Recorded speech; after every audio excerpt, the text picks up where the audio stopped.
Please don't miss this rare opportunity and put forward.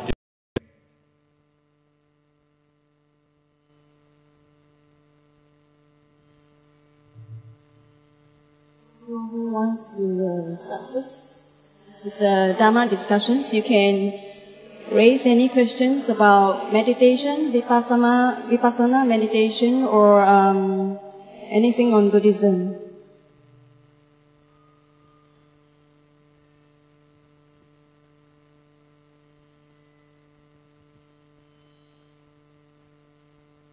I have written in Burmese. I'm from Burma. Here, all written.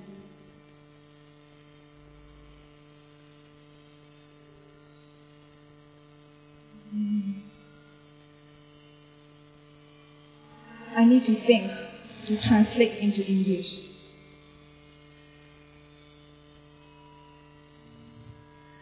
Who would like to help me translate into English?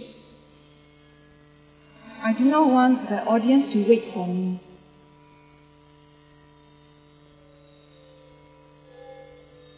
Thank you very much. Is that a question?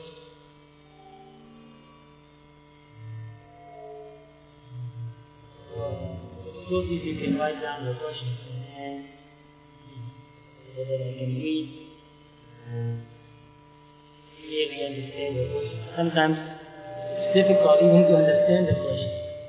So before we start our discussion, just to make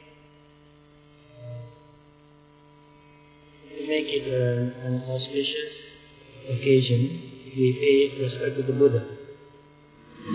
So, all of you can recite Namo Satra, Namo Tassa. So let's do that. Namo Tassa Bhagavato Arahato Sama Sambuddhassa. Namo Tassa Bhagavato Arahato Sama Sambuddhassa. Namo Tassa Bhagavato Arahato Sama Sambuddhassa.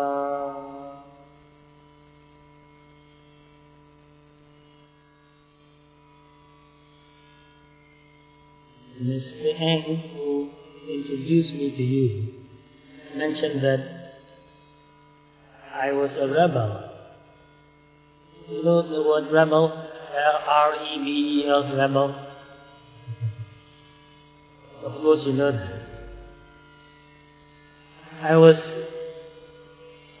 told that I was a rebel since I was very young. At that time I didn't know what the word rebel means. But later I found out what the word meant.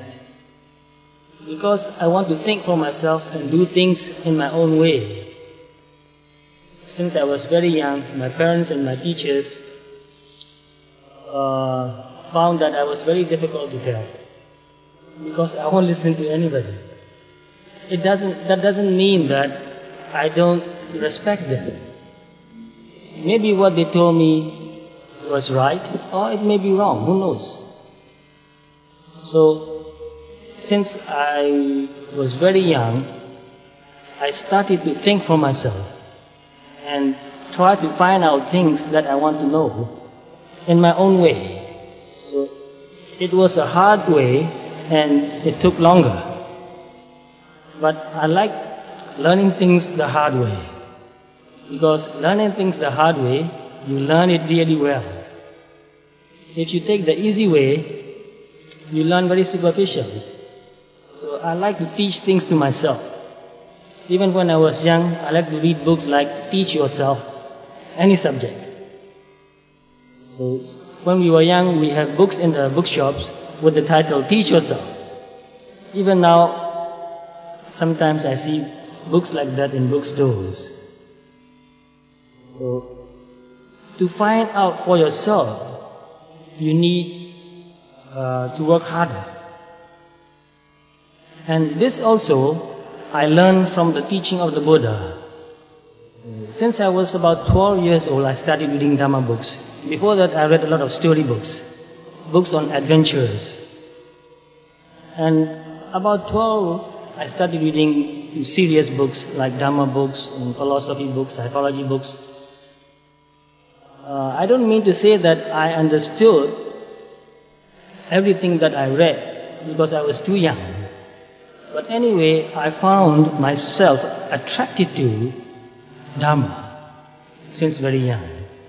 So when I was reading Dhamma books, one thing that made me really get interested in the teaching of Buddha is one advice of the Buddha. And I'll recite that in Pali because this is something very that goes very deeply to my heart. And in Pali, Attahi Attano Nato.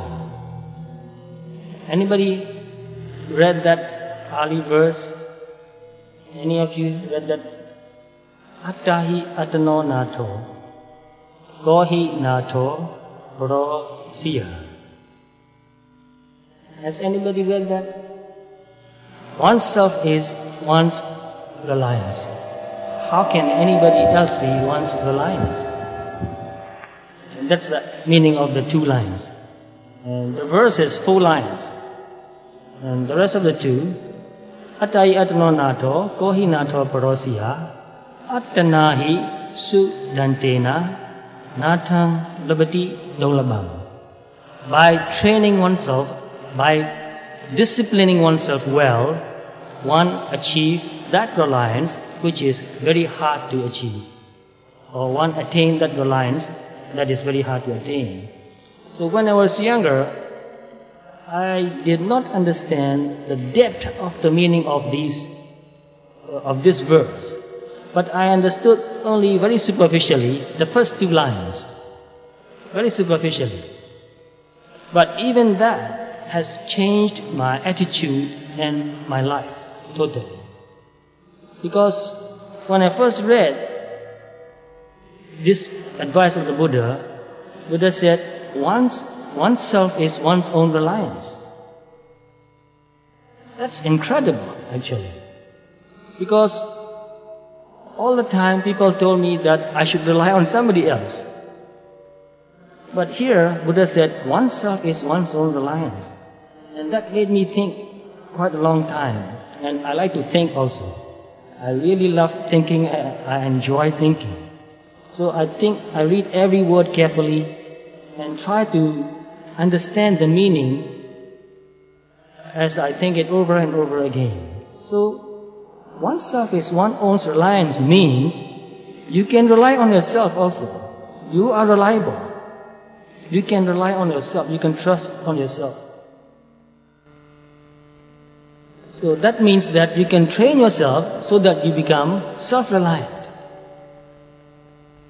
And this gave me a lot of courage and confidence.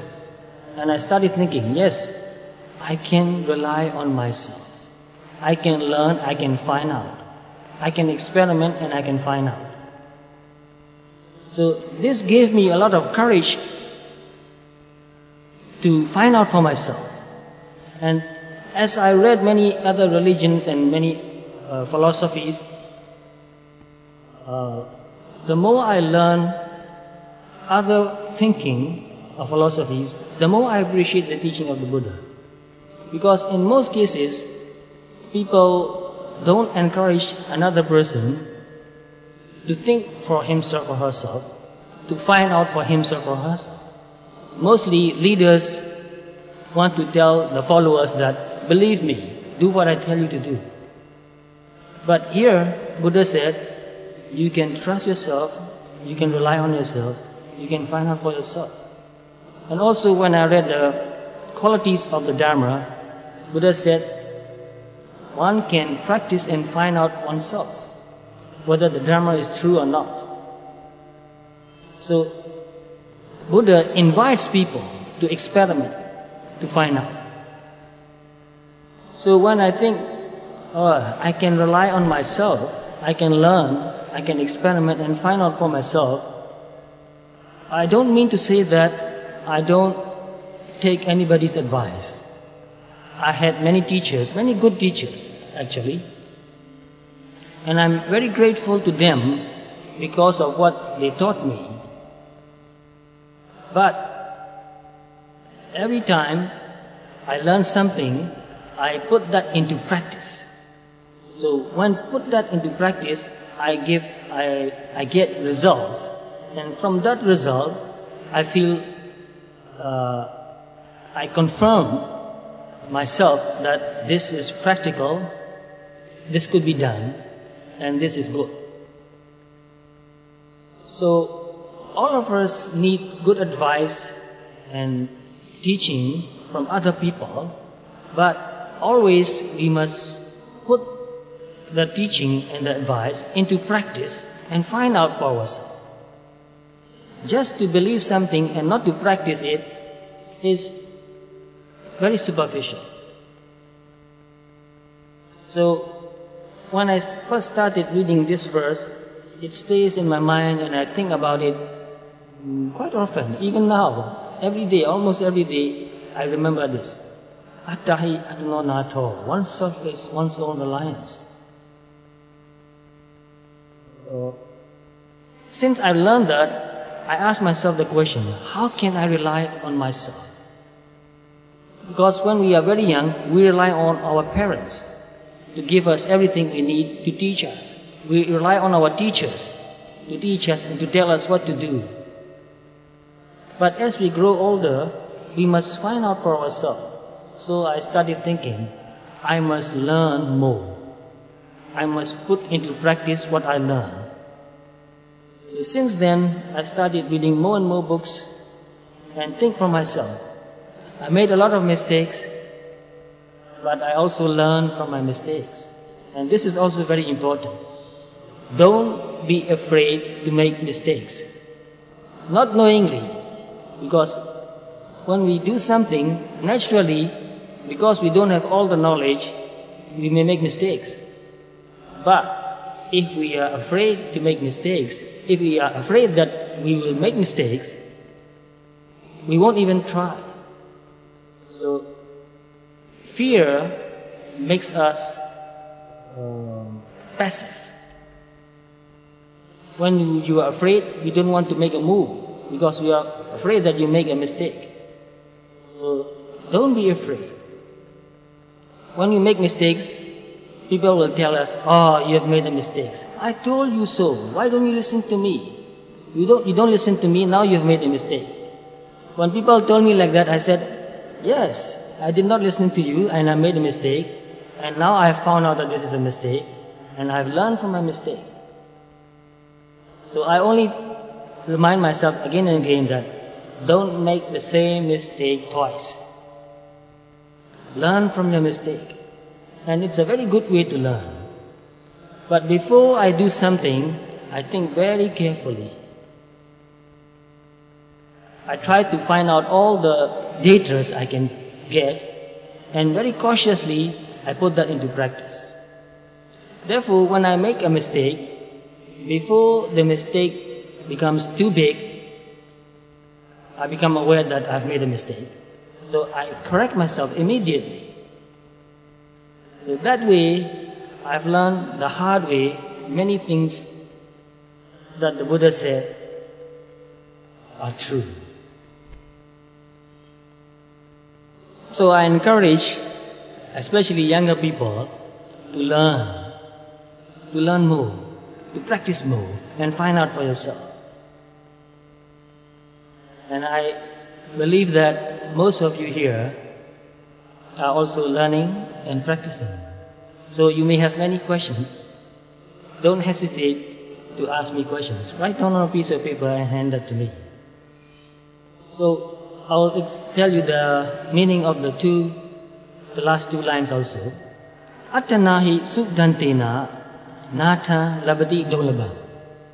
By disciplining or by training oneself well, one can attain that reliance which is very hard to attain. So when I was younger, I did not understand what that means. Attanahi sukdantena. By training oneself well, or by disciplining oneself well. What does that mean? How do one train oneself? How do one discipline oneself. How do you train yourself? So I read many more books and found out that you can discipline yourself by keeping the precepts. 5 precepts, that's a discipline. So I try my best not to do anything that will harm other people. So when I was very young, I was very skeptic, and I did not believe in anything, but I believe in a few things, a few principles, a few values. I don't believe in causing harm to any being can benefit me.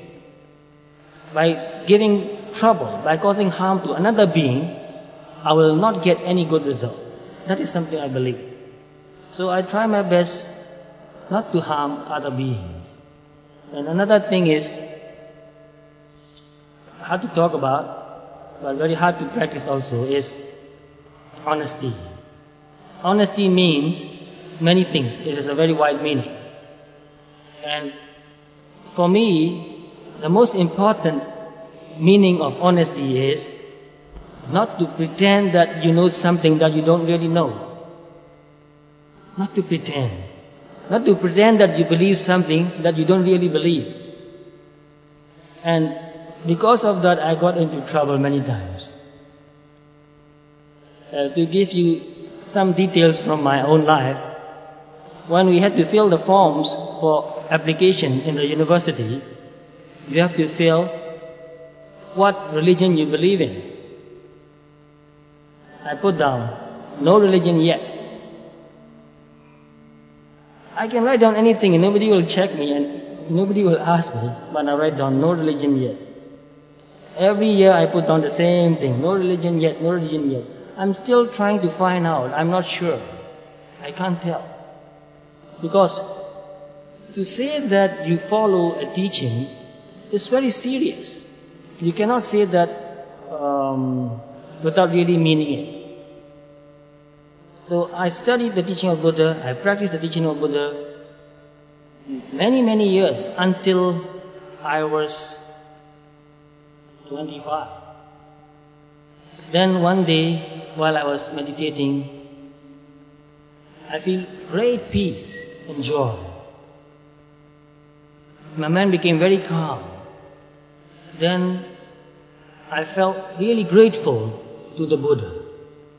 And spontaneously, it came from my mouth. I recited, Buddham Saranam Gacchami, Dhammam Saranam Gacchami, Sangham Saranam Gacchami. It came from my heart. I felt great gratitude for the Buddha, for his teaching. So when I practiced meditation, then I found out what it meant to train yourself and to discipline yourself. Because keeping 5 precepts, you discipline your bodily behavior and your verbal behavior only. But by practicing meditation, you discipline your mind also. Because when you meditate, you become more aware, more mindful of everything, more aware of everything. Your bodily behavior, your verbal behavior, and also your mental behavior. So I'm more interested in the mind. I'm very interested in psychology. So when I read the teaching of the Buddha, I paid more emphasis on his teaching on the mind. And when I practiced meditation, I got more interested in awareness of thoughts. So as I practiced more and more, I found out that the mind is very wild. It's like a wild horse. It runs here and there all the time. Very hard to tame. But just by watching the mind, just by watching all the thoughts going in my mind, gradually I found out that as I become more and more mindful, my thoughts become more and more orderly. So this mindfulness or awareness, it trains the mind to become more orderly. When the mind is not trained, it is more chaotic, jumping from one thing to another. Mostly what we think is not really useful, not really beneficial. So when I pay more attention to what I think, gradually I found out that most of what I think is not really useful. And just by seeing the nature of the thought, it slows down and less unnecessary thinking or useless thoughts arises. So the mind becomes more orderly, more systematic. Even when I think, I found out that when I'm more mindful, I think more systematically. Even thinking becomes more systematic. It has a direction. It goes step by step to forward to get to the right conclusion. So after practicing meditation, then I learned the deeper meaning of the advice of the Buddha. By training oneself well, by disciplining oneself well, one can attain that reliance which is very hard to attain. So only by practicing meditation we can discipline ourselves, we can train ourselves. So meditation is a training. Meditation is a discipline. It is a mental discipline, mental training. So when we train our mind, when we discipline our mind, it becomes more orderly and it becomes more productive, more creative. And when the mind becomes more calm and more orderly, it can see things more clearly. It can see the truth, the reality about our body and mind. So the truth and the reality that we need to know is in our body and mind. It's not somewhere else. It's not out there. So the teaching of the Buddha emphasized to find out the truth about our own body and mind, which we can also call the world. So in the teaching of the Buddha, in many instances when the Buddha mentioned the word world or loka in Pali, it means body and mind. So by understanding our body and mind and how the body and mind works together and how the mind influences the body, how thoughts influences the body, and also how what we see, what we hear, what we smell, what we taste, and what we feel affects our mental states, we see the nature of body and mind very deeply. So usually we like to think that we are free. Most of you want to believe that you are free. And I like to think also that I am free. And because I like freedom very much, since I was very young, I became more rebellious because I think that not to obey somebody means you are expressing your freedom. Being a rebel means being free, which was wrong. Because by being a rebel, you cannot be really free because you're reacting. So reaction is not freedom. Freedom is not reaction. Only after practicing meditation, and especially after practicing awareness of thoughts, I saw that although I wanted to think or believe that I was free, I found that I was not free. Because greed or anger or pride or envy or jealousy motivates most of my actions. I was more influenced by greed or envy or jealousy or hatred or anger. So the more I see how anger or greed or envy or jealousy influence my behavior, the more I feel that I was not free. But the more I see that I was not free, the more it motivates me to become free. And the first thing that I noticed was that when I know that I'm not free, that is a kind of freedom. When you know that you are not free, that is a kind of freedom. Can you understand that? Yes. Because when you don't know that you are not free, you have no hope to become free. So the first step in achieving freedom is to be aware, to know that you are not free. So when I see that my mind is influenced by many things I see, many things I hear, many things that other people said, when somebody says something to me and I get angry, I see that, well, I'm angry. And who is making me angry? Somebody else. So I thought, if another person can make me angry, am I free? My answer was no. If somebody can influence my mind so strongly and so immediately, how can I say that I'm free? And when I see something, I feel greedy. I want that. When I watch my mind keep thinking of what I want. And when I need to study something, I can't concentrate my mind on what I want to study. My mind goes back to thinking about what I want. And the stronger the desire, the more I think about it. So I became aware of that mental states too. Oh, I want that. I keep thinking about that. I can't concentrate my mind on what I want to study. Then I know that, oh, my mind is not free. The desire is like a trap, it's like a prison.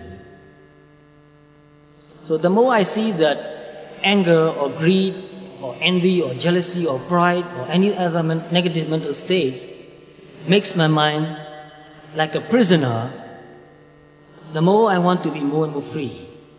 So sometimes in my meditation practice, the mind became more and more mindful, more and more calm, more and more peaceful, and it settles on some object, simple object in my body happening, like breathing, or in my mental states also.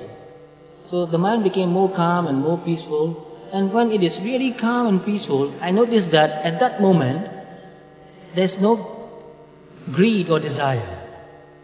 I did not think about what I want. There's no anger or hatred. I was not thinking of what I don't like, what I hate. So there's no comparison. So there's no pride or conceit. So the word mana in Pali, which is translated into English as pride or conceit, is not really accurate. The word mana in Pali literally means to compare, to measure. Because the word mana in Pali comes from the root me. The root of the word mana is me. Me means to measure, to compare. So whenever you compare yourself with another person and think that, well, I'm lower than him, that is also mana. But in English you won't call that pride, because you think yourself lower. Because the word pride means you think yourself higher than somebody else. So when I really found out the meaning of the word mana, it also opened my mind very much. Anyway, if you compare yourself with another person, that's mana. And any kind of comparison will not make you happy, will not make you free. Because when you think that, oh, I'm lower than him, you feel unhappy. And that unhappiness is not freedom.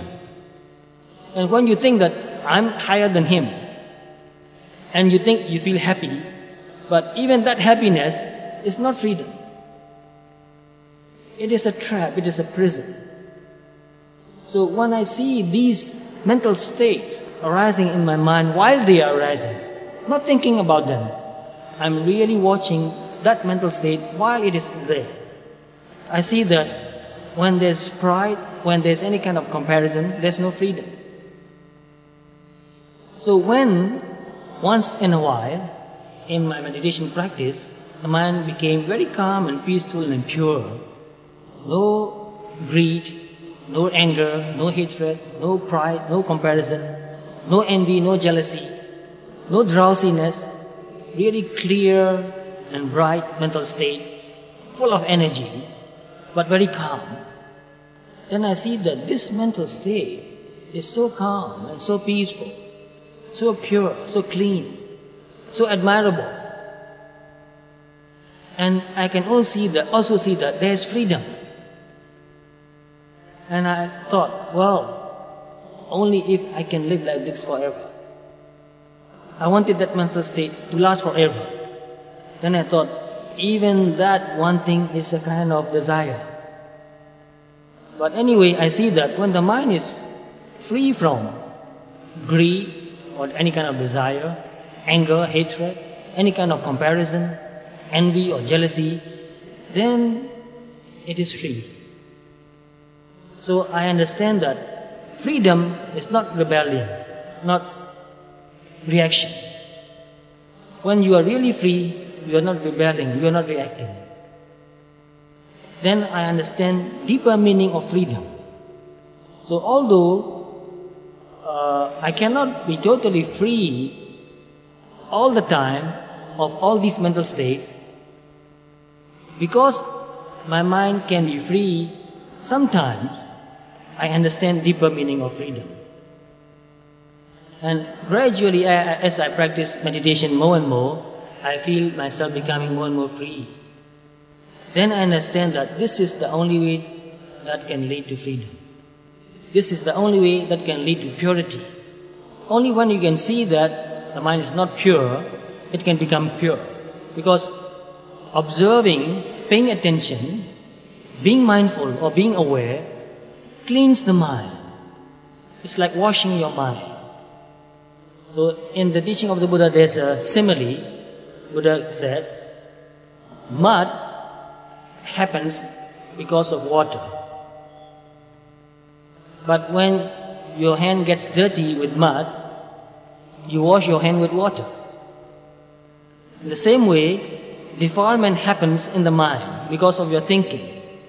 But when defilement happens in your mind, you wash that with another mental state, another mind. And that is washing. So, being mindful is washing.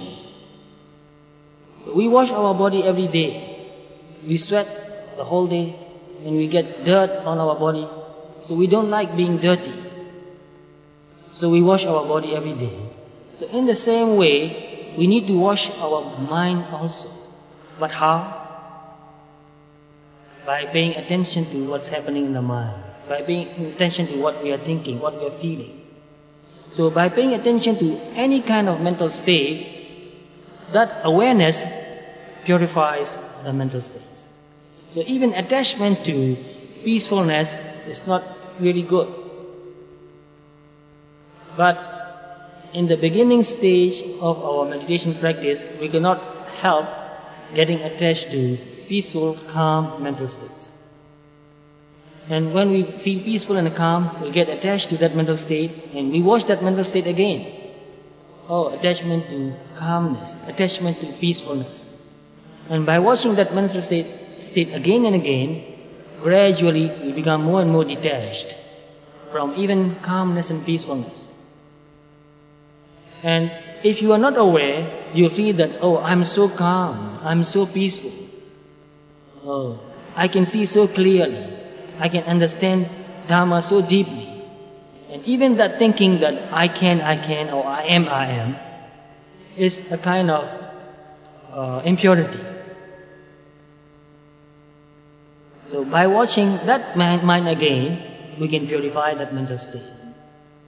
So any kind of attachment, even attachment to calmness or peacefulness or purity, can make you unhappy. Because it doesn't last forever. So in the beginning stages of our practice, we need to pay attention to any kind of mental state, whether it's good or bad. By doing that, we become more and more free.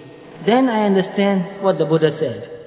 By training oneself, by disciplining oneself, one can attain that reliance which is very hard to attain. So training or disciplining means being mindful, being aware, paying attention, seeing directly what is happening now. So, meditation is not thinking. Real meditation practice is looking, seeing, paying attention. So, very simply put, meditation means paying attention. So I believe that most of you are also meditators. You may have your experience in meditation practice. So I invite you to ask me questions about your meditation practice. So here's a question.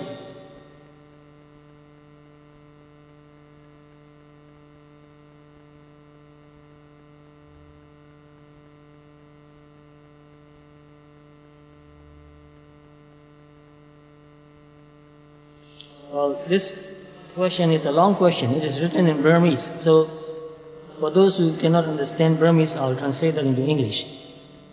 So this person said, the last time you came to Singapore and gave a Dhamma talk, you said something which very suits me. You said, when you make a mistake, correct your own mistake. Since then, whenever I make an honest mistake, I remember what you said. And when I remember what you said, the unhappiness for making that mistake stopped.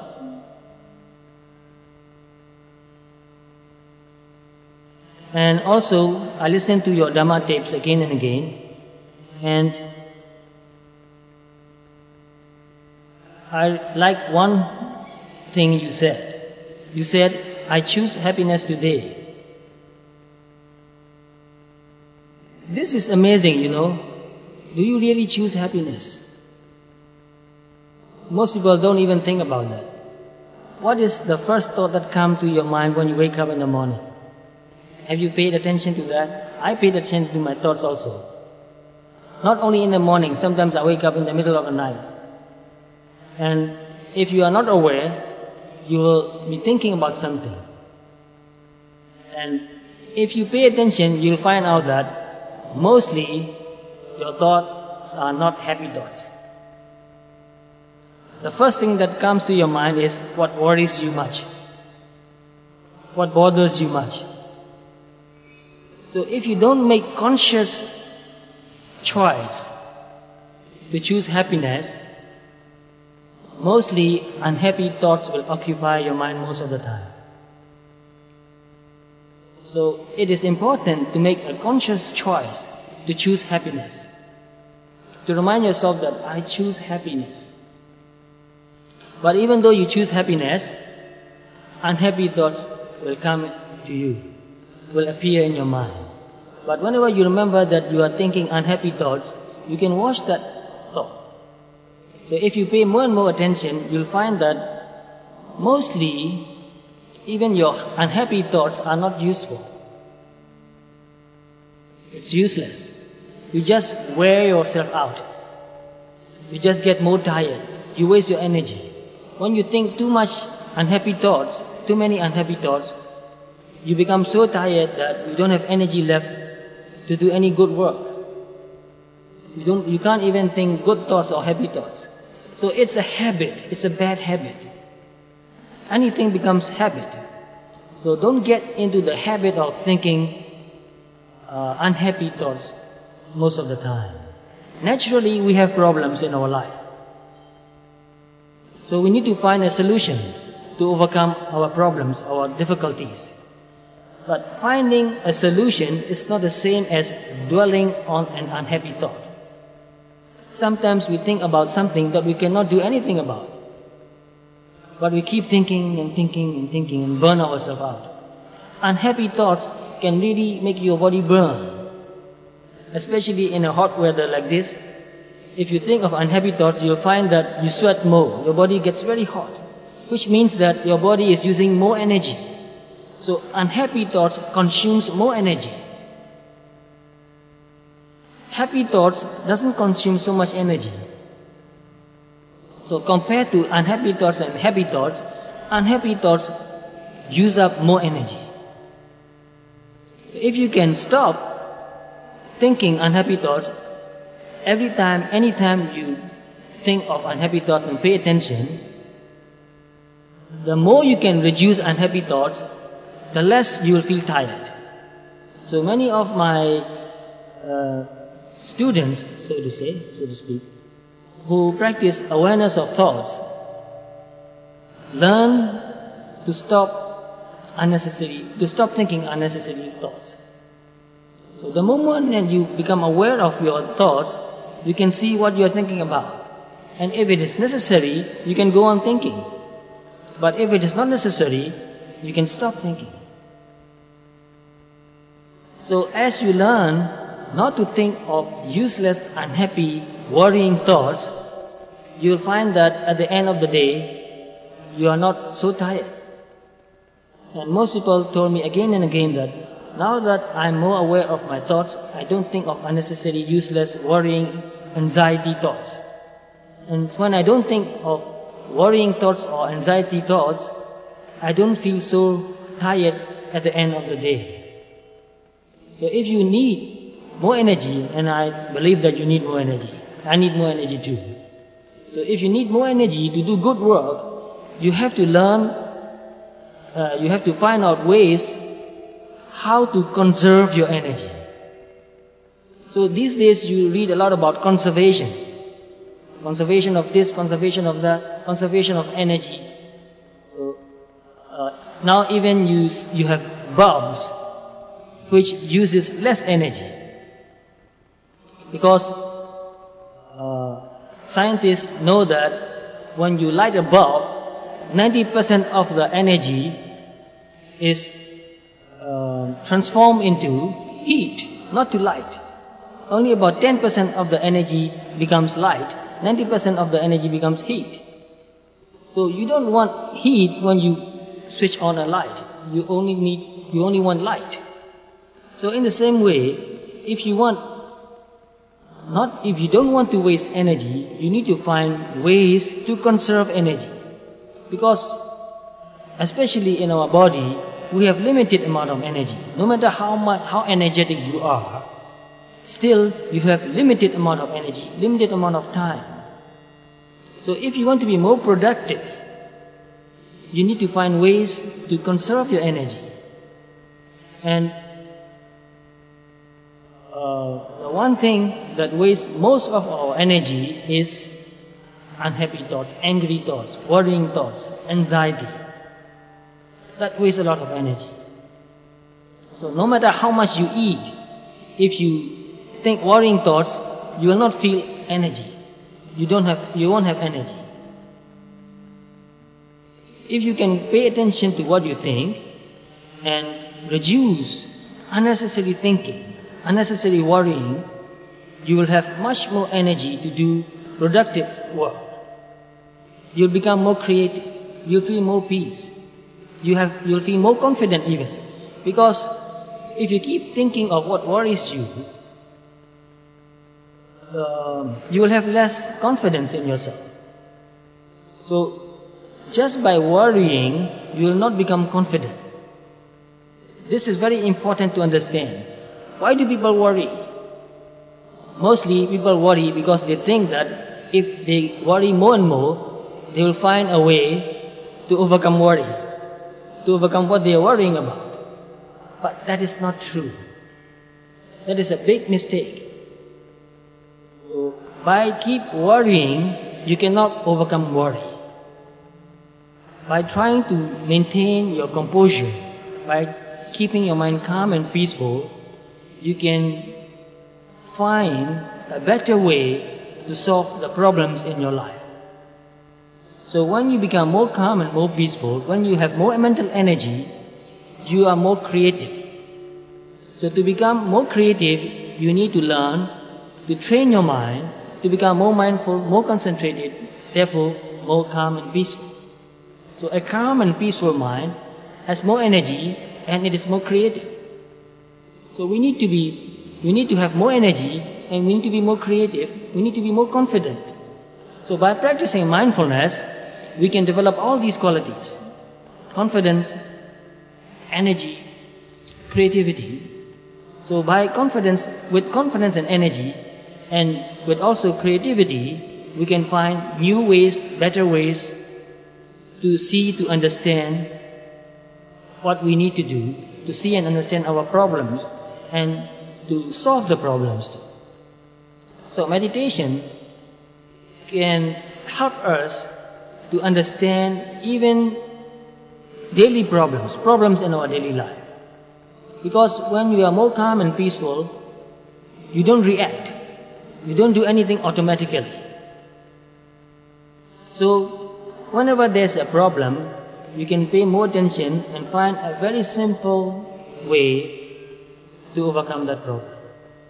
If you react, you make things more complicated. You waste your energy. So therefore, we need to learn a way to be peaceful and happy most of the time. Buddha never encouraged anybody to be unhappy. Buddha encouraged all his disciples to learn to feel joy and happiness. So one quality of mind which we can develop in our meditation practice is called piti. In Pali word, it is called piti. And when translated into English, they translated that as zest, joy. So become more enthusiastic, to be more enthusiastic, to feel joyful. But not only that, the word piti has another meaning which means interest. So when your mind becomes calm and peaceful, you have zest, enthusiasm, joy, and interest. So to do anything well, you need that mental state, to have interest, to be happy doing something you are doing, to feel joy. So being unhappy is very unproductive. So to become more productive, we need to learn a way to feel joy, happiness, interest, to feel enthusiasm, to become more enthusiastic. So consciously, we must remind ourselves again that I choose happiness. Most people don't know that they are choosing unhappiness.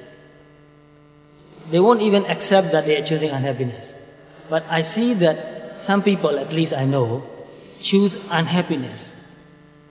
Whenever they start to speak something, they will start what went wrong. They never talk about what went right. I know some people like that. The moment they open their mouth, they will talk about something wrong. Something wrong about themselves or something wrong about somebody else. So they are making themselves unhappy, and they are also going around spreading unhappiness, which is not really good, not fair.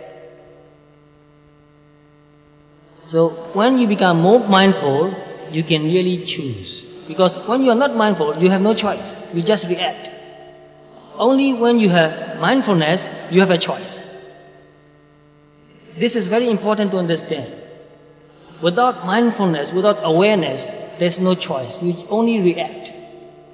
So reaction is not freedom. So if you want freedom, don't react. Be mindful and choose. So when you become more mindful, then you have choice, then you have freedom. So we want choice, we want freedom. So can you choose your thought? If you cannot choose your thought, do you have freedom? No. So when we talk about freedom, we need to go very deeply to find out what we really mean by freedom. So when you become more mindful, then you can see what's really happening. Then you have a choice and freedom.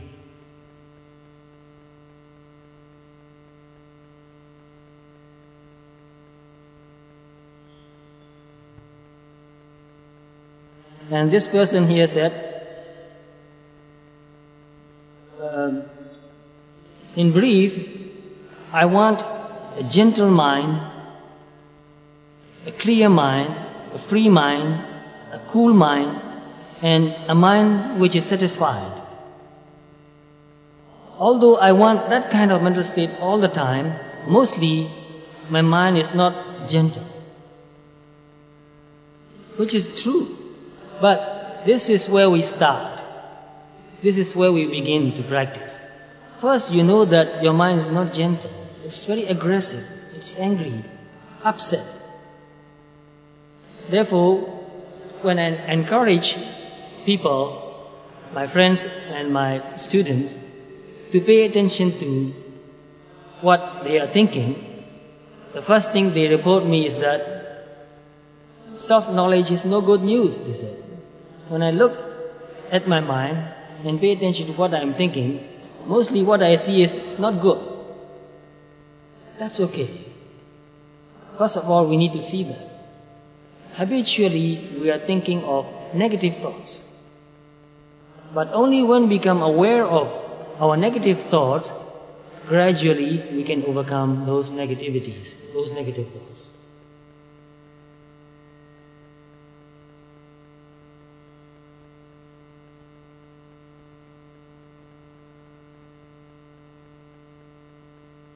And another question is attachment. Before I can overcome attachment by developing insight, and attachment here means attachment to the teacher, attachment to self, where can I keep my mind? It's very simple.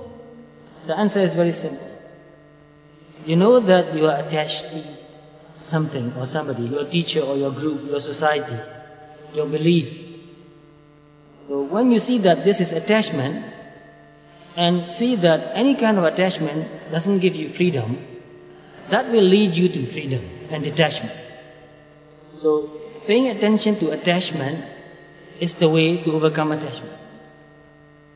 But there are many other ways that you can use to overcome gross attachment. Because attachment has many degrees, many layers. So when you know that, when you are attached to your teacher, what happens? You will think that what my teacher said is true, and anything what somebody else said which does not agree with what my teacher said is not true. So you are biased. You don't know, you don't even find out whether what somebody else said is true or not. But because you are attached to your teacher, you want to believe that only what my teacher said is true. Anything that does not agree with my teacher is not true. Which is something Buddha warned us against. Don't believe something just because your teacher said that. Have you read that in any sutta? Do you know any sutta? Kalama Sutta. Yes, Kalama Sutta. Buddha said that. Don't believe something just because your teacher said so. Don't believe something just because it's in the Tipitaka or in any textbook. Don't believe something just because it is logical. Don't believe something just because it agrees with your own thinking.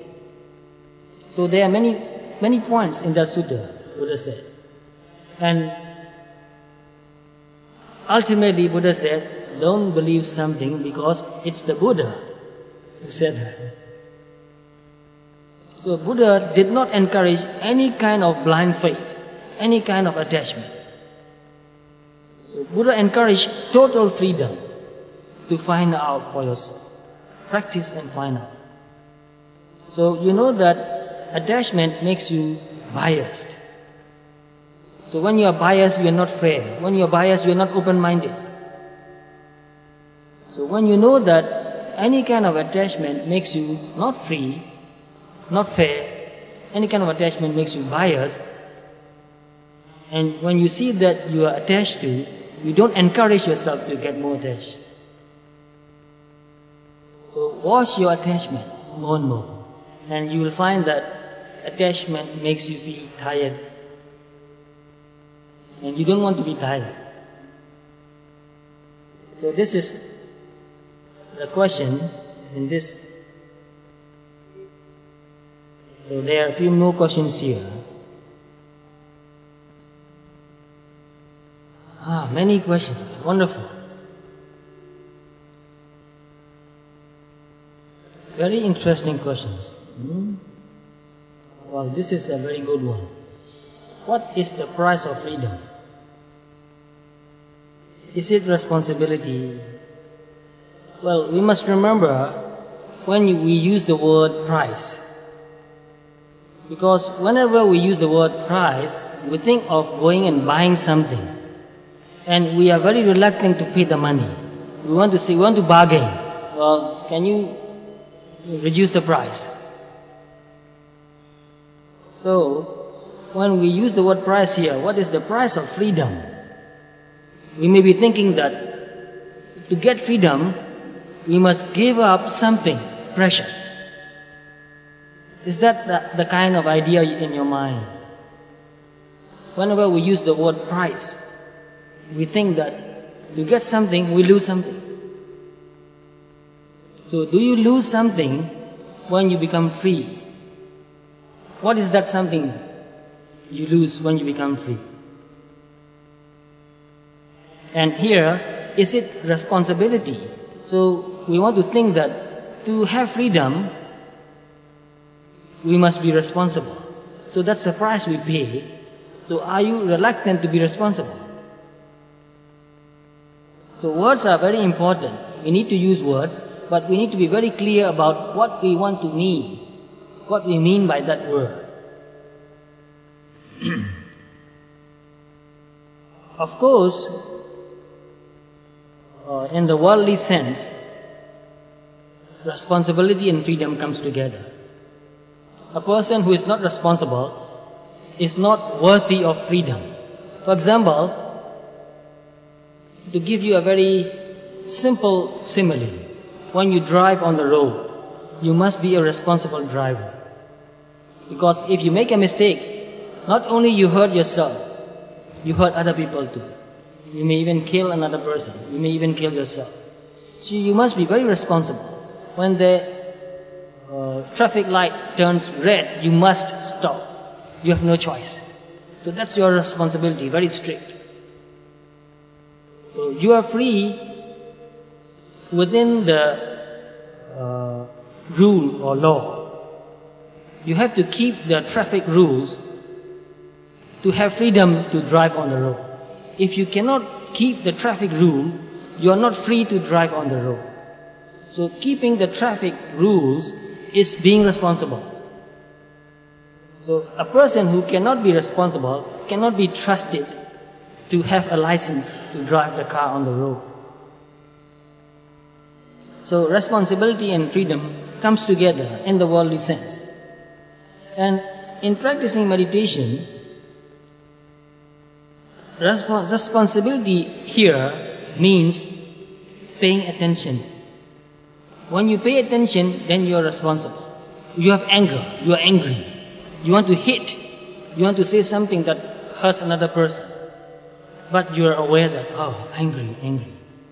So when you pay attention to the fact that you are angry, then you are responsible.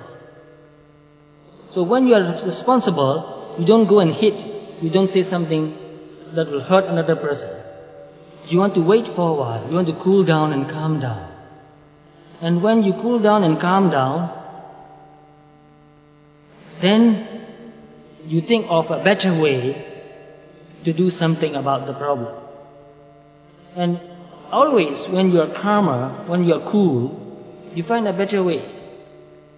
So you don't go and hit another person, you don't say anything that will hurt another person, but you go and negotiate with that person. You go and ask a few things to clarify what he did or what she did. And you will tell that person what you want, what you expect. So anyway, what I mean is, you'll find a better way to solve the problem. And many people told me that when they become aware that they were angry, and because of that awareness, they did not react and stop. They stopped, and they took time to be more mindful and calm down, and therefore they found a better way to deal with the problem, and they came up with a better solution. And when they solved the problem or the conflict with awareness and wisdom and got a good result, they felt very happy. So many people told me that I'm very happy that I did not react immediately when I got upset. Because if I had reacted, I would have caused the problem even worse. So being mindful and not reacting means you are being responsible. That is the price you pay. But you don't lose anything, you gain. So to be free means to be mindful. Because without mindfulness, we have no freedom. And to be mindful means to be responsible. Sometimes you cannot stop your anger. You keep getting angry. You keep thinking about what went wrong, and you still feel angry, but you don't react. You don't say anything, you don't do anything. You wash your anger again and again until it becomes less and less and cool down. And sometimes, although it does not disappear completely, because you are aware, you don't react. And you go and deal with that person and talk and clarify, negotiate, and find a better solution. Although you still feel angry, you have a better result.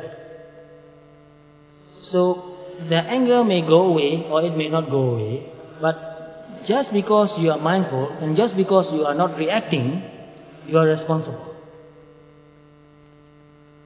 So by doing that, by practicing that, gradually you become more emotionally mature. So anger is an emotion. Anything, happiness is also emotion. So when we are more aware of our emotions, we become more balanced, we become more mature. So I don't mean to say that you should never get angry, you should never feel happy. These emotions are natural, and in some cases, they are necessary for our survival. Because when we use the word anger, the meaning of the anger is very limited. But the Pali word is dosa.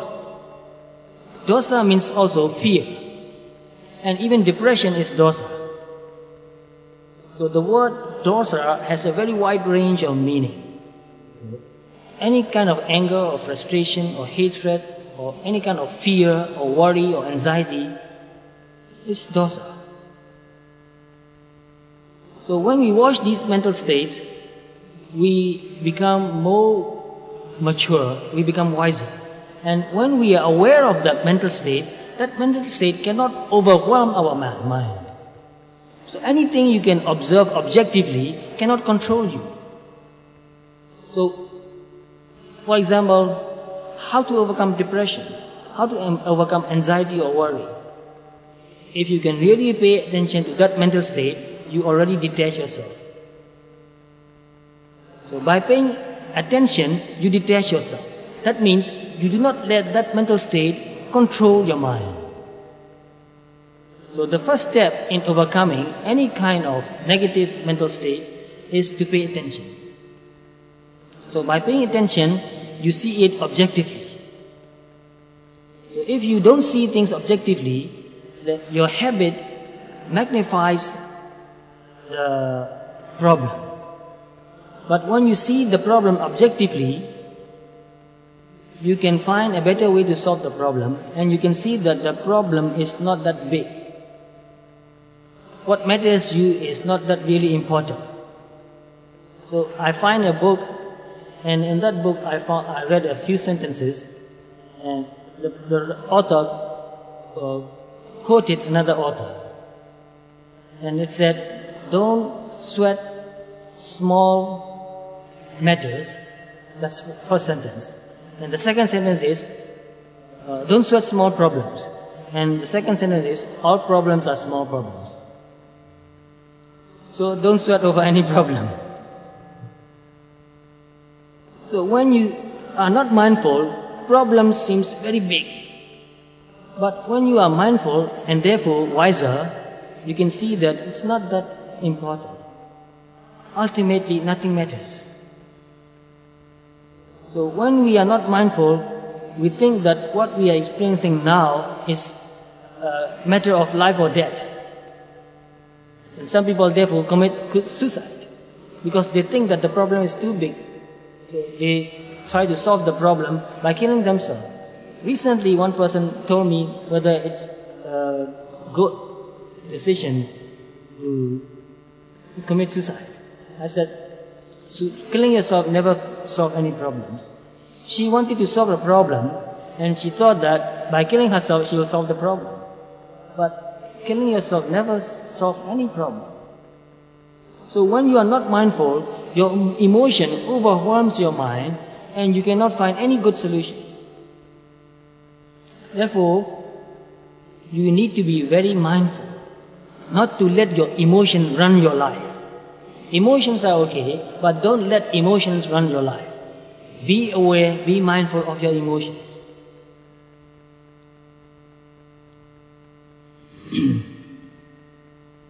So there are so many questions.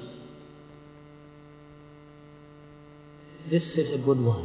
Can Buddha hear our prayers, especially when we approach him when we have problems? Well, of course, when we have problems, we want to seek help from somebody. We want to ask for help, which is natural. And so we go to the Buddha and pray, Buddha, help me solve the problem. But to tell you the truth, Buddha attained Nibbana and passed away into Nibbana, therefore won't be listening to your prayers. And because Buddha won't be listening to your prayers, he won't hear your prayers and won't be able to solve your problems. What do we do when we have problems? Buddha gave us techniques to practice so that we will be able to solve any problem in our life. Buddha only gave us technique. Buddha did not give us any solution. So we cannot go to the Buddha and ask for help to solve all our problems. But if we really practice what the Buddha taught, we'll develop the wisdom, and our wisdom will solve the problem. It's only our wisdom that can solve the problem. So to develop wisdom is very important. If you don't develop wisdom, you will be confronted with problems every day in your life. And every time you have a problem, you cannot go to the Buddha and ask for Buddha to solve your problems. So the best thing we can do is to practice what the Buddha taught and become more mindful and wise, and therefore solve our own problems. And when you become more mindful and wise, one thing really wonderful happens to you. And you know what? Most of your problems just disappear. This is really true. Because mostly we create the problems. Mostly we are responsible for the problems in our life. But we don't see that. So if you keep creating problems, and if you go and ask somebody to solve your problems, that won't be really wise to do. So this is true. This is my experience, and this is the experience of many other people who practice meditation in their daily life. I know from my own experience that when my mind becomes more mindful and calm and peaceful, I have less and less problems.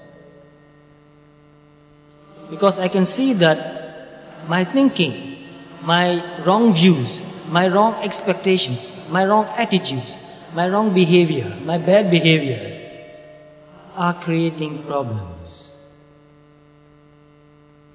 Really, this is true. So when I see my mind and stop creating problems, and when I see that my attitude is wrong and correct my attitude, when I see that the way I talk to people is not proper, and correct the way I relate to people, the way I talk to people, and so on and on. When I see my mistakes and correct my mistakes, when I make less mistakes, then I found out that I have less problems. And these days, it's very hard to see that it's very hard to have big problems. No big problems anymore, only small problems. So, what's the biggest problem in our life? What do you feel very, very unhappy about? Can you give an answer, any kind of answer? Where does biggest problem come from?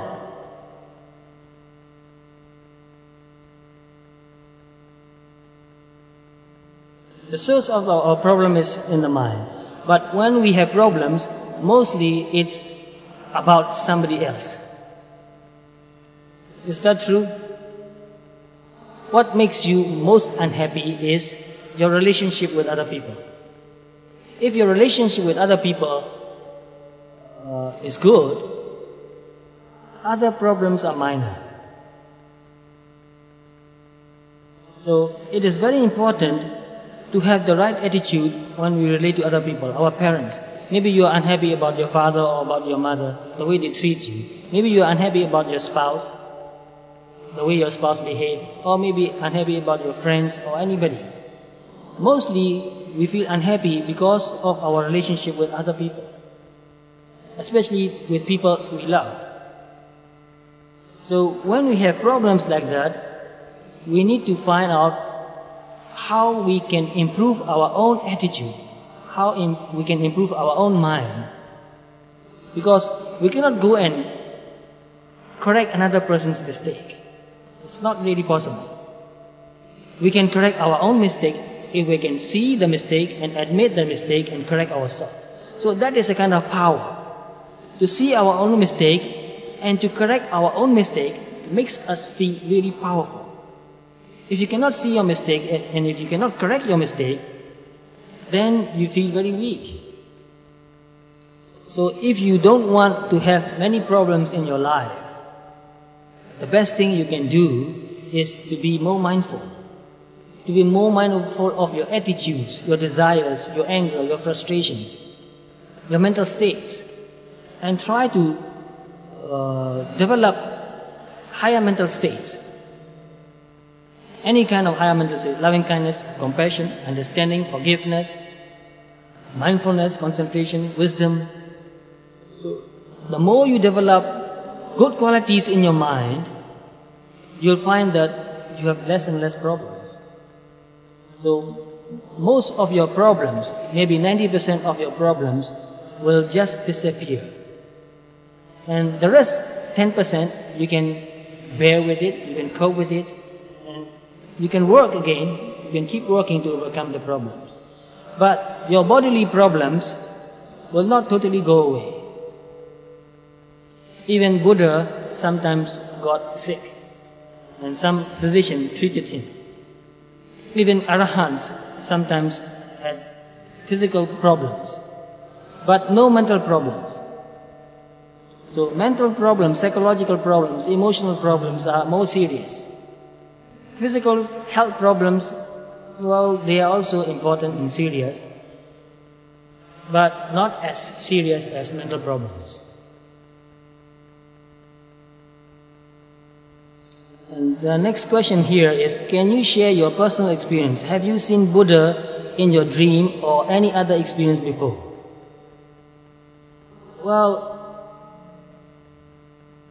I don't see Buddha in the dreams. Not real Buddha.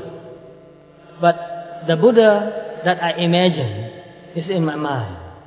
The Buddha that I understand is in my mind.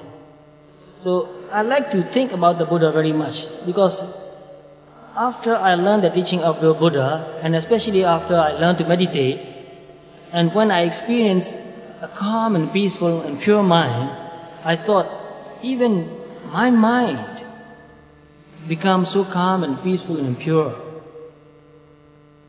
Compared to me, the Buddha's mind must be much, much more calmer and pure and clean and peaceful. So when you experience calmness and peacefulness and purity, and also when you experience clarity of seeing and understanding, when you experience wisdom or insight, then you know that Buddha's wisdom must be much, much higher. Buddha's purity must be much more pure. Buddha's calmness and peacefulness must be much more deeper and more calm and more peaceful. Then you really feel respect and admiration and love and gratitude and all that toward the Buddha. So the Buddha I know is in my mind. Only when you understand Buddha, only when you experience calmness, peacefulness, purity, and clear wisdom, you can have some understanding of the nature of the Buddha. Therefore, Buddha said, only who understands Dhamma, only who sees Dhamma, sees me. Buddha said that. If you don't understand Dhamma, if you don't practice Dhamma, if you don't experience Dhamma, then what you mean by Buddha would be like a person, a human being, a person with a body. You can only imagine the body. So at the time of the Buddha, some people who were very attached to the Buddha, including monks, wanted to be near the Buddha. So they will find a place where they can see the Buddha, and they will just sit there and look at the Buddha, really enjoying seeing the Buddha. Of course, I would really feel happy if I can see the Buddha. Anybody would, because even reading about the qualities of the Buddha, even reading about Buddha's appearance, and imagining how he would be like, makes one feel very happy. So, but seeing the Buddha with your eyes is not really seeing the true Buddha, because true Buddha you cannot see with your eyes. To really see true Buddha, you can see only your experience of Dhamma, through your experience of Dhamma. So if you really want to see the Buddha, practice, and with your practice, when you experience the truth about what the Buddha taught, then you will see the Buddha.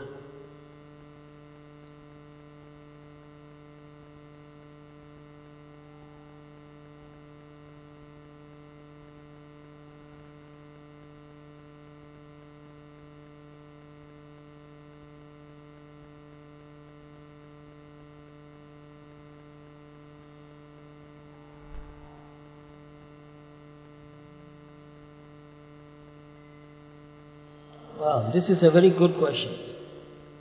And it is a common question, I think. Most people would like to ask the same question.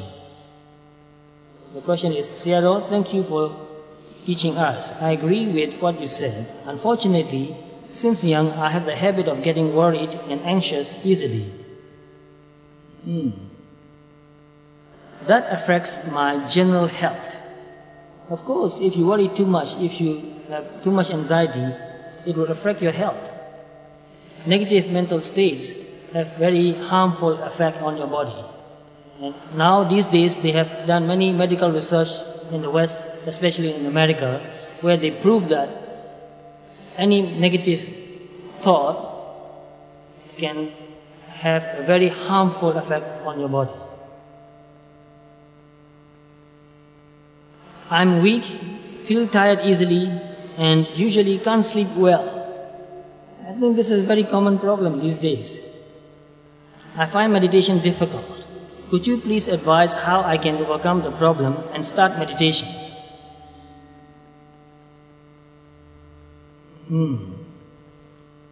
Maybe meditation is difficult in the beginning. It is not really difficult. Meditation is quite simple. For example, I started practicing meditation by sitting for only 10 minutes.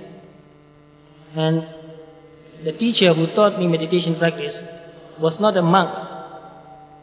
He was a musician and a musical instrument maker also. So I was very interested in music, and I learned music.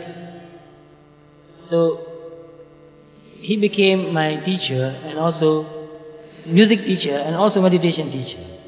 I visited his home in the evening and studied music from him. And after music lessons, he asked me to sit and meditate. So I agreed and sat with him.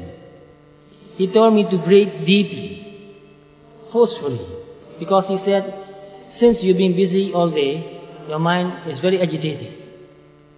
Therefore, if you breathe gently, you won't be able to pay attention to your breath because it's so gentle. Therefore, breathe deeply and pay attention to your breath. So I did that. I sat and meditated So I breathe deeply, which is unnatural, of course. But breathing deeply for 10 minutes and paying attention to the breath made my mind quite calm. But after that he said, now you breathe naturally and pay attention to your breath. So I tried that also. Because my mind became relatively calmer, I was able to pay attention to natural breathing. So I sat like that for another 5 or 10 minutes. And then he said, pay attention to the whole body. So I paid attention to the whole body and felt that the whole body was vibrating with energy. So when you sit and meditate and breathe deeply, you get a lot of oxygen. And that gives you a lot of energy. And I feel a lot of energy in my body. So I got very interested. I did not know much about meditation. I did not expect anything. I just did what my teacher told me to do. And not because I wanted to become enlightened. Because in those days, I did not know what it meant. And I did not want to become enlightened. But I love my teacher because he was such a kind person, very virtuous person, very honest, and he practiced Dhamma. Therefore, because of my love for my teacher, I practiced meditation with him whenever I went to visit his home. So it's very simple. The main thing is the willingness to meditate and interest also. So if you are interested in something, although it may be difficult in the beginning, you won't give up. And if you keep on meditating, gradually it will become easier. Everything is difficult before it is easy. So what you need is real willingness and interest. So we breathe since we were born, and we will go on breathing until we die. We breathe all the time, but because we don't pay attention, we don't know that we are breathing. When you pay attention, then you know that you are breathing. Breathing in and breathing out. So your mind will stay with your breath for a few moments, and before you know, you'll start thinking about something else. That's okay. But when you become aware that you are thinking, you pay attention to your thinking, and then come back to your breath. Keep doing that. So practice anywhere, everywhere. No matter what you are doing, no matter where you are, no matter how you are sitting, whether you're sitting or standing or walking, pay attention to something happening in your body. And the simplest thing is breathing, because it's always with you. So if you keep doing that throughout the day, not just when you sit, throughout the day, no matter where you are, maybe you are riding on a bus or on your MRT, or maybe you are working in your office, whenever you become aware, pay attention to your breath. So if you keep practicing it, gradually your mindfulness will become stronger, your concentration will become stronger. So as your mindfulness and concentration become stronger, your meditation practice will become easier and easier.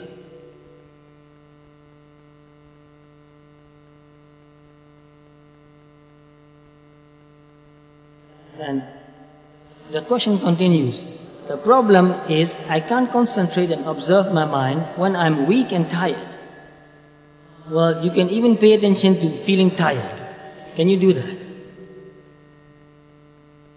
Anything that you feel, that you experience, can be and should be the object of your meditation practice.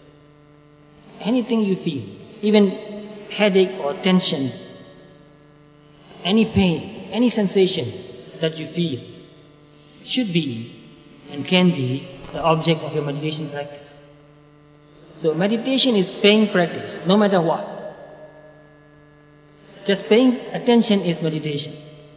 So you can pay attention to feeling tired and headache or tension in your neck or anything you feel in your chest, in your abdomen, in your legs, in your feet. Whatever you feel, pay attention. That is meditation.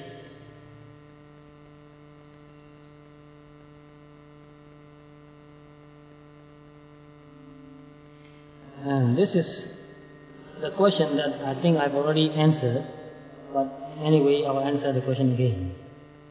Sayadaw, what are the ways or what do we do to reduce the mental hindrances?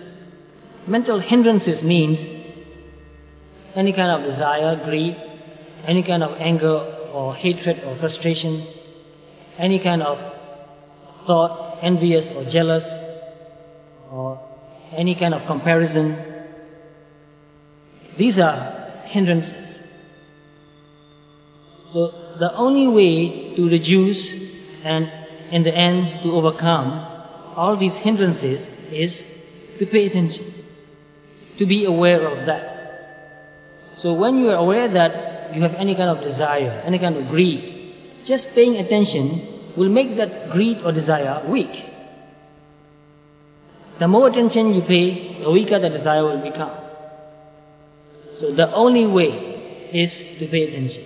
Therefore, the Buddha said in the Mahasatipatthana Sutta, the foundations of mindfulness, in that sutta, Buddha said, Ekayano ayam bhikkhu mego sattanam visuddhiya.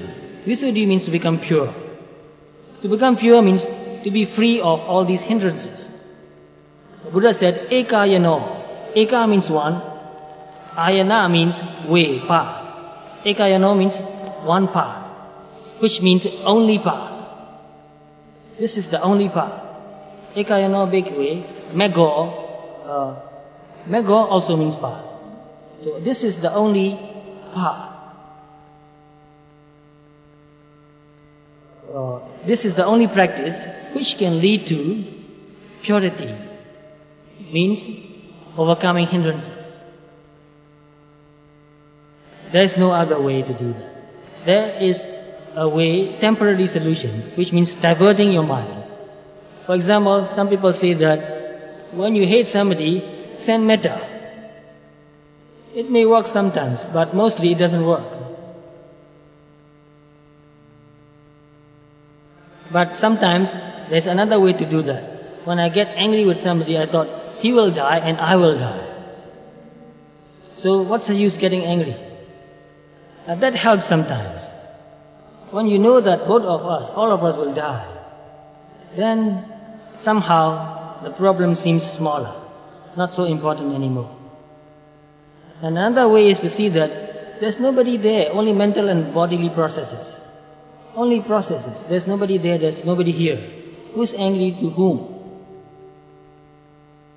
So nobody is angry. When you see that there's nobody there, then how can you get angry? But this is quite difficult. This needs a lot of insight.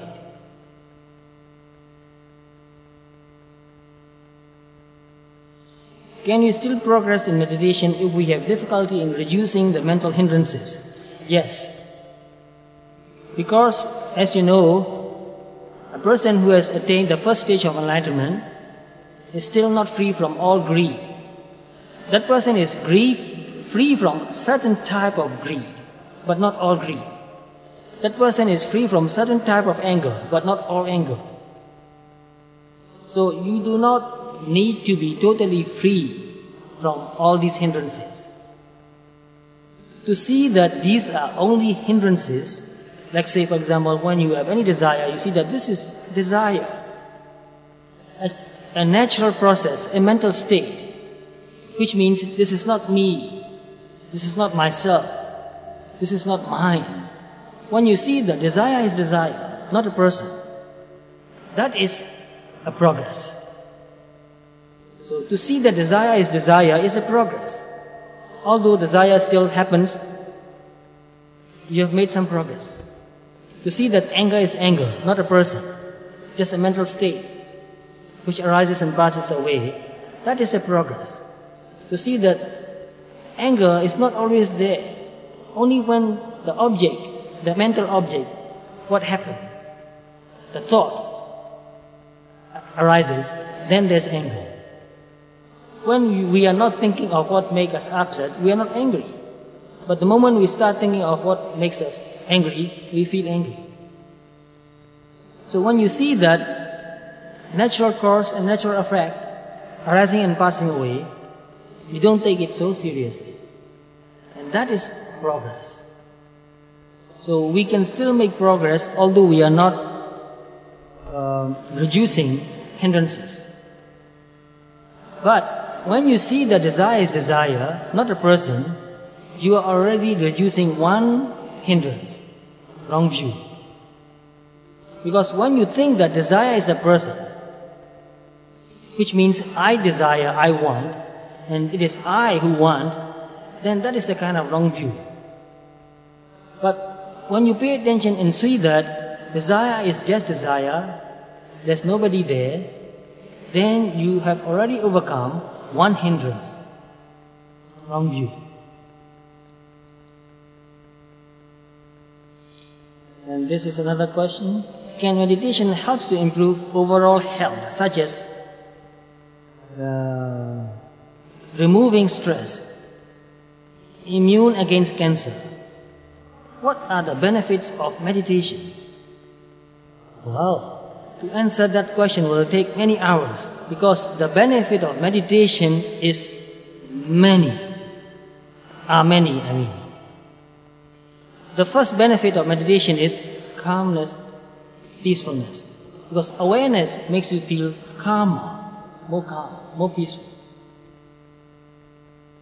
Therefore, when your mind is more calm and more peaceful, you don't get so tired and stressed out. You have more energy.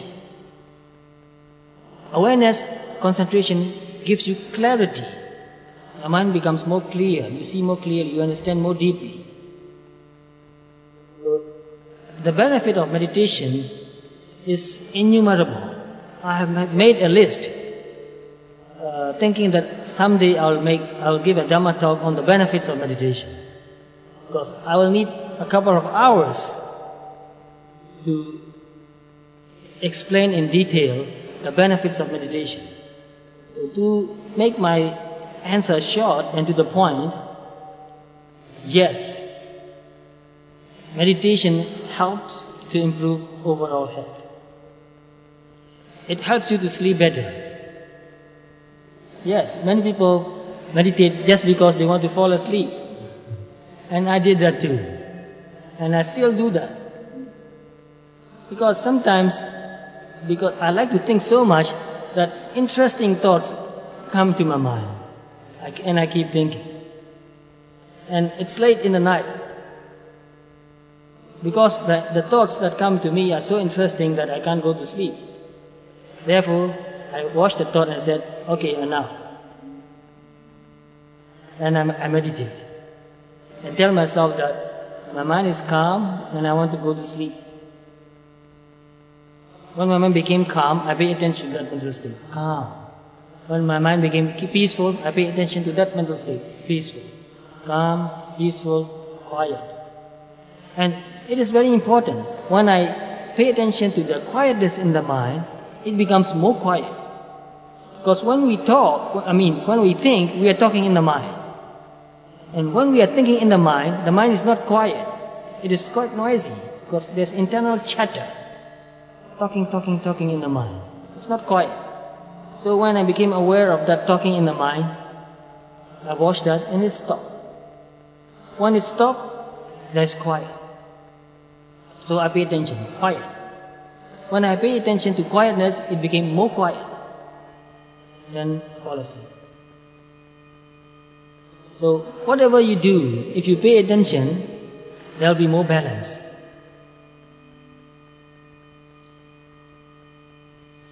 Immune against cancer. Yes, it improves your immunity. When you meditate, your body produces a kind of hormone which is called endorphins.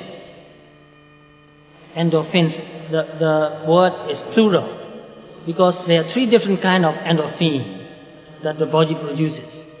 It is called endogenous, it is a combined word, 2 words combined.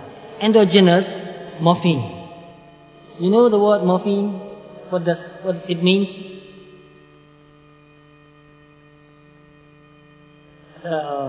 There's a kind of injection that the doctors give to the patients who is experiencing extreme pain, which cannot be controlled by ordinary painkillers.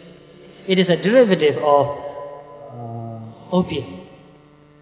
And endogenous means producing inside. So your body produces morphines. Isn't that great? It's great. So when you meditate, when the mind becomes calm, the body produces more endorphins. But it's not the same as that injection. Because that injection makes you feel less aware, less mindful. It makes you feel sleepy and drowsy. But the endogenous morphine, which is called endorphins, makes you feel calm and peaceful, but still makes you alert. And when the body has higher level of endorphins, it stimulates the immunity, the immune system of your body. So it improves the production of B cells and T cells, immune cells. So there are many different kinds of immune cells, helper cells, suppressor cells, and killer cells. So killer cells kills other cells or any other kind of organisms that comes into your body. So when the body cell transform, how do I say that, become cancer cells, the immune system detects that and destroys that. So when you have higher immunity, it can destroy cancer cells. And nowadays, there are doctors in America who teaches meditation to cancer patients. And they have proved, statistically of course, not everybody overcome cancer disease.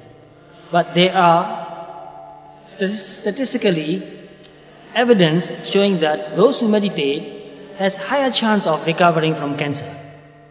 This has been proved statistically. Therefore, there are now many hospitals where doctors teach patients to meditate.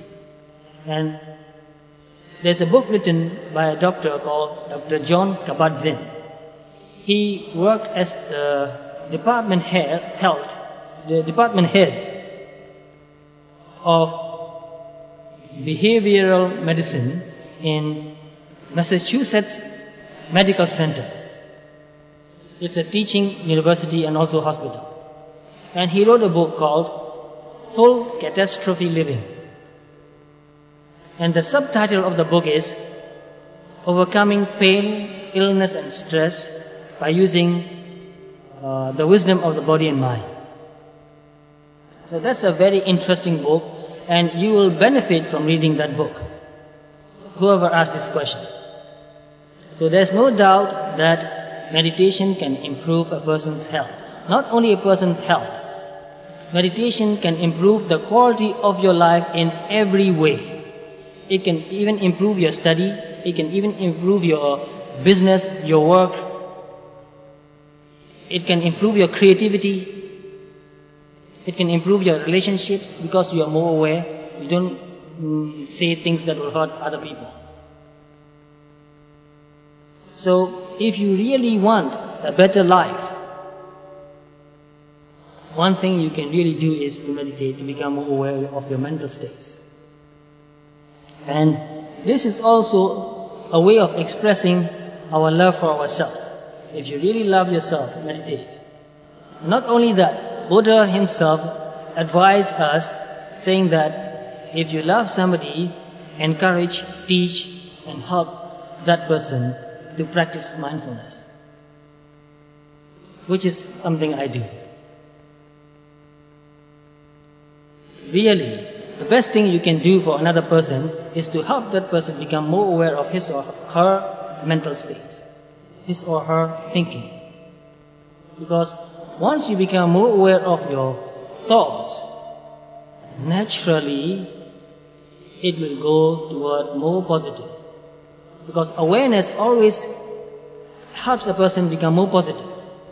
Awareness itself is positive. when positive and any negative mental state comes together, the negative mental state will become weaker. The more awareness becomes stronger, the more negative mental states becomes weaker.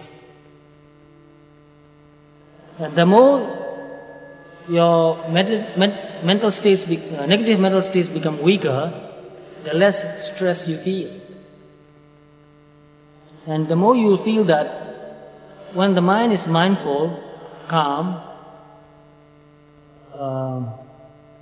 you feel more restful, because calmness is very restful. So whenever I feel tired, I try to be more mindful. And when I become more mindful, I feel restful. So negative mental states does not give you any rest. It is driving you. So when you want to rest, meditate.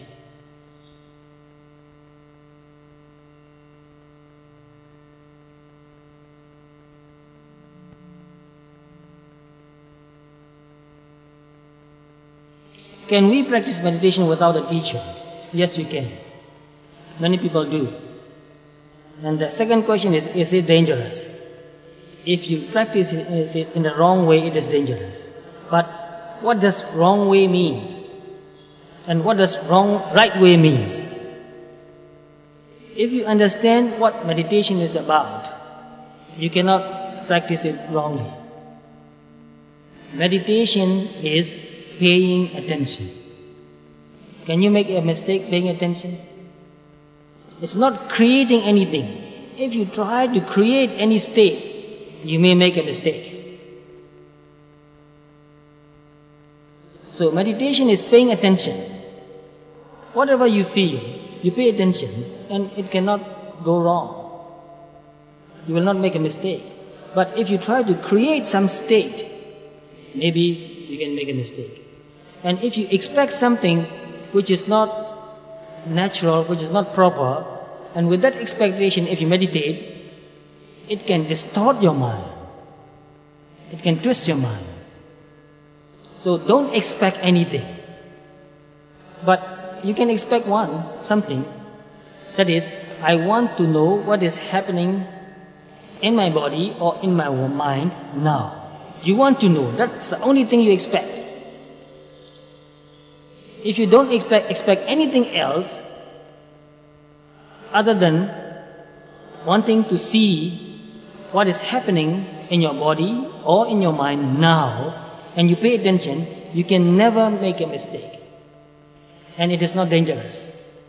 But if you want to create any kind of image, or if you expect anything, that expectation itself can twist your mind and distort your mind. It can be harmful. I cannot go into detail because more questions and not enough time.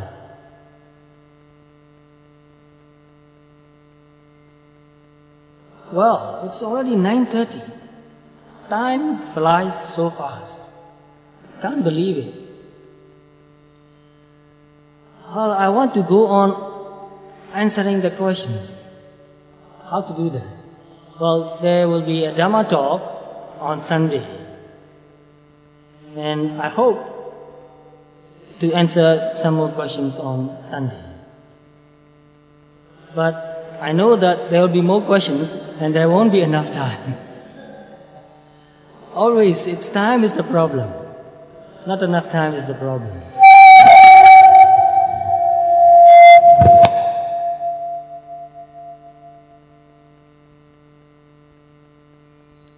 So, it's very nice to see you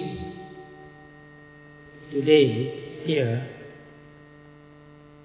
and answer your questions. According to the teaching of the Buddha, and also which is the truth, the samsara is very long. We have lived many lives, innumerable lives. And Buddha said, there isn't anybody who has not been your father or your mother or your brother or your sister. So, thinking of that, I want to say that all of you are my brothers and my sisters. And we are here because of the Dhamma. I like talking about Dhamma, and you like listening to Dhamma. Therefore we are here together. We have the same values. And it's really wonderful. It's really wonderful feeling to be here together and to talk about Dhamma, to listen to the Dhamma. And I want to share more of my experience of what I've learned.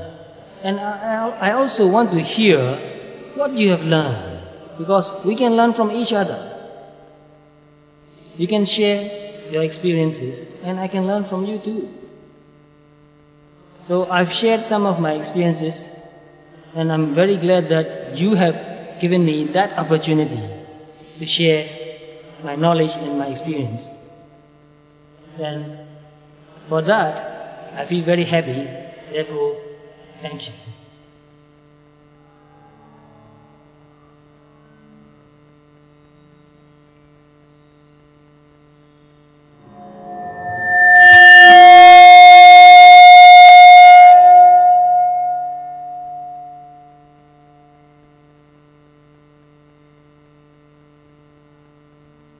Very much, Sayadaw, for your valuable teachings. Brothers and sisters, Sayadaw will be here in Singapore until next Friday, 28 June. This coming Sunday at 7 p.m. here in this temple, he'll be giving another talk on the Mangala Sutta, so please come. As for the other days, if you have any questions, you can pay a visit to Sayadaw at this address. Interested, please write it down. Block 101, Bukit Batok West, Avenue 6, Hex 11-30. And please go after 5 p.m. Call first before you go. The telephone number is 666 50243.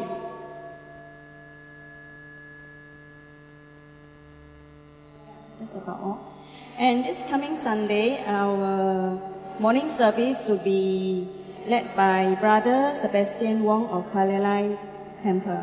So if you're interested, please come as well. Thank you.